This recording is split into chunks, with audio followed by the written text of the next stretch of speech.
All right, you and I are about to see if all that studying actually pays off for these young students. In the center of the hall, a mysterious magic circle begins to glow with an eerie green light. Lord Alistair, the headmaster of St. Jude's Academy, announces that today is the day their destinies will be decided by the awakening ceremony. The elder keeps it brief, simply hoping they follow in the footsteps of their predecessors and become legendary defenders of the human race. You can feel the tension in the air as the atmosphere becomes heavy with anticipation and nervous energy. Standing among the crowd is our protagonist, Arthur, a reincarnated soul who arrived in this world years ago. It is a land governed by game-like rules, filled with dangerous rifts and secret domains. Once their classes are chosen, they can gain power and level up by clearing those deadly zones.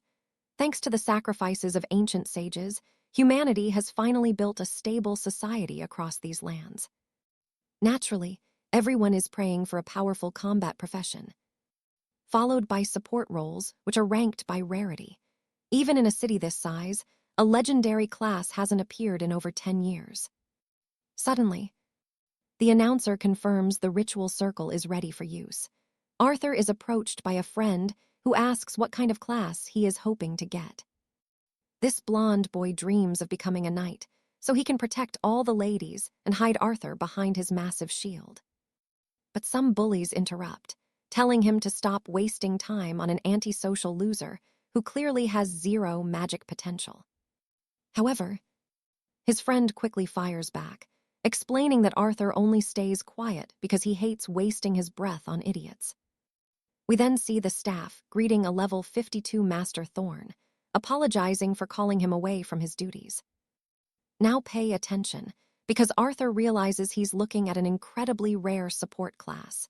The bearded master begins calling names for the awakening. The first student to step forward is a boy named Silas. His soul awakens as a humble farmer. Devastated, the teenager can't believe he's stuck with such a common labor class for the rest of his life. His classmates try to comfort him, saying it isn't a bad job, but everyone knows it could be better. The next student steps up and is assigned the chef class, and he's actually thrilled since he inherited the skill from his father. The headmaster watches closely, hoping a rare talent will finally emerge today. With a faint smile, the old man mentions how exciting it would be to see a high-tier combat class appear this year. Next up is Clara, who declares she won't let Arthur outshine her and intends to prove she is a true genius. Deep down, she knows they are the top 2 students in the academy, but Arthur has always stayed one step ahead of her until now. As she walks forward, the headmaster senses an incredible amount of latent power within her. Master Thorn notes her extraordinary mental strength, predicting that she has a very high chance of awakening a powerful mage class. As she enters the circle, a pillar of crimson flame erupts into the sky. You saw that too, right? Those massive explosions mean a rare profession has arrived. Her soul manifests into the powerful combat class of an elemental mage. The crowd goes wild, shouting that she truly deserves her reputation as a top-tier talent of their generation. Lord Alistair is impressed by her potential and tells her to show respect to her seniors as she moves forward. The other girls cheer, believing Clara has finally found the power to surpass the quiet and mysterious Arthur. But when Clara hears this, she looks back at our protagonist, who is the very next person called to the magic circle. She watches with a dark, confident smile, convinced that his luck is finally about to run out today. Even the headmaster assumes the boy is nothing special, likely due to his very calm and simple presence. Still, Arthur is officially the #1 student, even if Alistair knows that grades don't always translate into a powerful class. Master Thorn can only wonder if the Academy's top genius will actually awaken, something worth seeing. The moment Arthur steps into the circle, a massive storm of raw energy suddenly erupts across the entire grounds. The sky turns black with heavy clouds, and the crowd realizes something is wrong since no weather forecast could have predicted a magical storm this violent. And trust me, you and I are witnessing a miracle, as Alistair realizes this vision signals the birth of something truly legendary. Trust me, this power terrifies the masters. The headmaster feels a crushing pressure, wondering if this will be a rare combat class or some legendary support role. Meanwhile, Lady Isolde refuses to lose, claiming this vision is far more grand than the one she experienced when she first received her noble profession. Suddenly, a student points toward the sky, where something dark begins to swirl within the clouds. We can see several glowing eyes appearing amidst the storm, looking like the terrifying omen of a dark spirit army. As the mist clears, everyone sees the dead rising in a place that was supposed to be safe. Now watch this. One knight falls back screaming that these clouds are a vision of the end of the world, full of the undead. A massive legion of spirits appears before Arthur, who has just inherited this god-tier secret class. Isolde knows it is just a vision, but she doubts she could ever face something that terrifying. The souls settle into Arthur as a haunting whistle echoes through the courtyard, revealing that his hidden combat class is that of a unique and secret necromancer. Arthur looks at his hands, realizing he is currently the only necromancer in the entire world at this exact moment. If he falls, no other soul will ever be born with a talent quite like his. The crowd erupts in whispers of awe, while others can barely hide their burning envy. One lord scoffs that secret classes are just rare but not necessarily strong, while a rival mocks how perfectly the dark power matches his cold personality. Arthur stays calm, knowing this exclusive role is even more broken than he first imagined. Suddenly, the Archmage approaches and asks the young man to wait for a moment. The young man shows respect by bowing his head and asking what his senior wishes to request of him. The man admits he has never seen a unique class before and asks for a demonstration of his power, which Arthur grants after analyzing his new skills. He realizes that he possesses the skill to summon a level 1 skeleton warrior, which is ranked as the lowest black iron tier. Arthur thinks his spiritual power rivals a grand mage, yet his skill set is similar to a summoner, so he begins to use his power. A black iron skeleton warrior, with only 15 base stats, manifests directly before him. Everyone freezes in shock, watching him pull a literal monster out of thin air and dark shadows.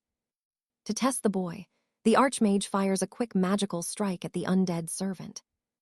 The skeleton warrior enters a combat stance, stating it will counterattack in 10 seconds unless stopped by its new master.